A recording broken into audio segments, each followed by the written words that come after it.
Price the Lord. இந்த ஜனவரி மாதத்தில் 17ஆம் தேதியாகிய இந்த சனிக்கிழமையின் காலை வேளையில் தேவ சமூகத்தில் வந்திருக்கிற ஒவ்வொருவரையும் கர்த்தர் தாமே ஆசீர்வதிப்பாராக. இந்த நாளிலும் நம்ம தியானிக்கிற தேவனுடைய வார்த்தை நம்முடைய பரிசுத்த வேதாகமத்தில் யோவேல் தீர்க்கதரிசியின் புஸ்தகத்தில் 2ஆம் அதிகாரம் 25வது வசனம். Joel chapter 2 verse 25.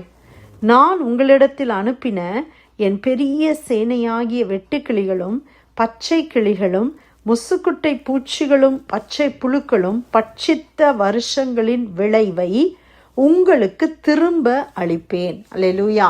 கர்த்தருடைய அருமையான இந்த வாக்குத்தத்தமான வார்த்தைக்காக கர்த்தரை ஸ்தோத்திரிக்கலாம். ஆண்டவர் சொல்றாரு, அநேக காரியம் பெரிய சேனையாக வந்து என்ன செய்தது, உங்களுடைய அநேக வருஷங்களின் விளைவை அது பட்சித்து போட்டதல்லவா, அந்த பட்சித்த அந்த வருஷங்களினுடைய விளைவை நான் உங்களுக்கு திரும்ப அளிப்பேன் என்று கர்த்தர் சொல்லுகிறார். எத்தனையோ காரியங்கள் நம்முடைய வாழ்க்கையில் நம்மளுடைய ஒருவேளை சுகவீனங்கள் வந்து ஒன்று மாற்றி ஒன்று நம்மளுக்கு பலவீனங்களாய் வியாதியாக வந்து அநேக நாட்கள் நம்மளால் நிறைய காரியத்தை செய்ய முடியாமல் போயிருக்கலாம்.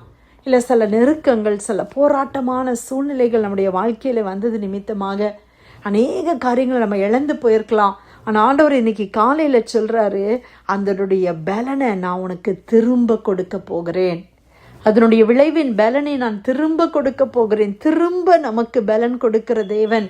ஒருவேளை இப்படி என்னுடைய நாட்கள்லாம் வீணா போயிடுச்சு ஆண்டவரே, வியாதியிலேயே என் நாட்கள் பாதி நாட்கள் போயிடுச்சப்பா என்று சொல்லுகிறீங்களா?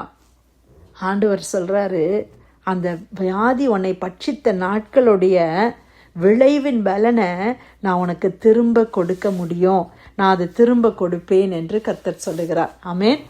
Price the lord. ஆனால் இதில் ஒரு வசனம், இதில் ஒரு வார்த்தை என்னை அதிகமாகி தொட்டது. என்னென்னா, இந்த அதற்கரை ஃபஸ்ட்டு வேர்டை நீங்கள் பார்த்தீங்கன்னா இந்த வசனம் எப்படி ஆரம்பிக்குது, நான் உங்களிடத்தில் அனுப்பின என் பெரிய சேனையாகிய அப்படின்னு சொல்லுது. இந்த வெட்டுக்கிளி, பச்சை கிளி, இந்த முசுக்கட்டை பூச்சி, இந்த பச்சை புழு, இதெல்லாம் என்ன செய்தது அந்த நாட்களில்? அவர்கள் என்ன செய்தாங்க? அவர்கள் நம்மளை மாதிரி கம்ப்யூட்டரில் வேலை பார்க்கல. அவர்களெல்லாம் எப்படி வேலை பார்த்தாங்க? வயல் நிலங்களில் அநேக மரங்கள், செடிகள், கொடிகள் அதெல்லாம் அவர்கள் வளர்த்து அதனுடைய பலனை அனுபவிப்பது தான் அவர்களுக்கு ஆசீர்வாதம். இன்றைக்கி ஒரு விவசாயி இருக்கிறாங்க, அவங்க என்ன செய்கிறாங்க? எவ்வளோ கஷ்டப்பட்டு விதையை விதைச்சி அந்த பயிரை உண்டாக்கி அதை பாதுகாத்து அதனுடைய விளைச்சனுடைய அறுவடைக்காய் காத்திருக்கிறாங்க இல்லையா? அந்த அறுவடை வரும்போது தான் அதனுடைய முழு பலனையும் அவங்க ரிசீவ் பண்ணுறாங்க. ஆனால் அந்த மரம் வளர்றதுக்கு முன்னால், இல்லை அந்த பர்டிகுலர் பிளான்ட் வளர்ந்து அது தன்னுடைய பலனை கொடுப்பதற்கு முன்பாக என்ன செய்து, இந்த வெட்டுக்கிளி, இந்த பச்சை கிளி, இந்த முசுக்கட்டை பூச்சி, இந்த பச்சை புழு இதெல்லாம் போய் பட்சித்து விடுகிறது. நம்ம வீட்டில் கார்டனிங் பண்ணும்போது சில நேரத்தில் பார்த்திங்கன்னா இந்த ரேபிட்ஸ், இந்த முயல்லாம் வந்து என்ன செய்கிறது, அதை கடித்து சாப்பிட்றது. ஏதாவது ஒன்று வந்து அது கொஞ்சம் துளிர் விட்டு வர்றம்போதே டக்கு டக்குன்னு போய் கடித்து சாப்பிட்றது. நமக்கு என்னெல்லாமோ போட்டு அதை நம்ம ட்ரை பண்ணி பாதுகாக்க பார்க்குறோம் இல்லையா? அப்போது ஆண்டவர் சொல்கிறாரு, அப்படியான காரியங்கள் நடக்குது. ஆனால் இந்த சேனையை வந்து நானே அனுப்புனேன்னு சொல்கிறார் ஆண்டவர். நம்ம சில நேரத்தில் நினைக்கிறோம், என்னுடைய வாழ்க்கையில் வருகிற சில காரியங்கள் பிசாசு தான் இப்படிலாம் பண்ணுறான் அப்படின்னு சொல்லி.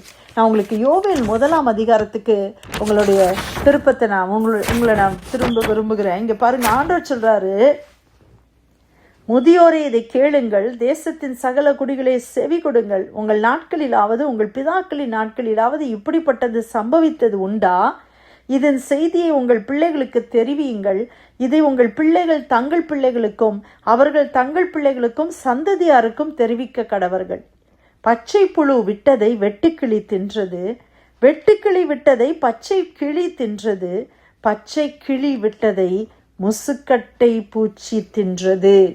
கர்த்தரே இந்த சேனையை அனுப்புகிறார்.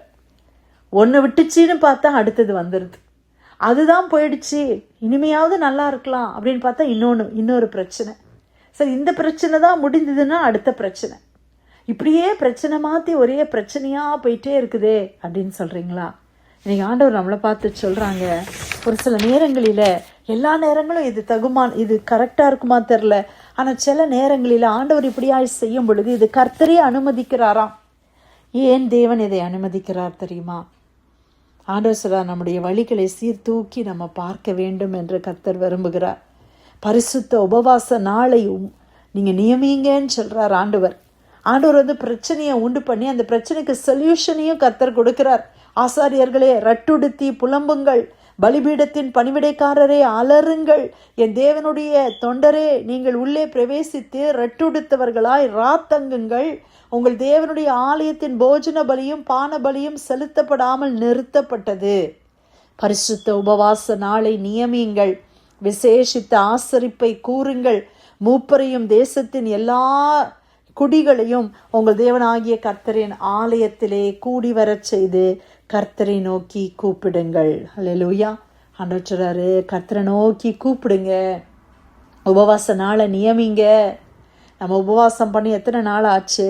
சபையில் உபவாச கூட்டத்துக்கு போய் எத்தனை நாட்கள் ஆகிவிட்டது? சபையினுடைய கூட்டங்களுக்கெல்லாம் போய் எத்தனை நாட்கள் ஆகிவிட்டது? ஆண்டவர் சொல்றாரு, நாம் அதை செய்ய வேண்டும்.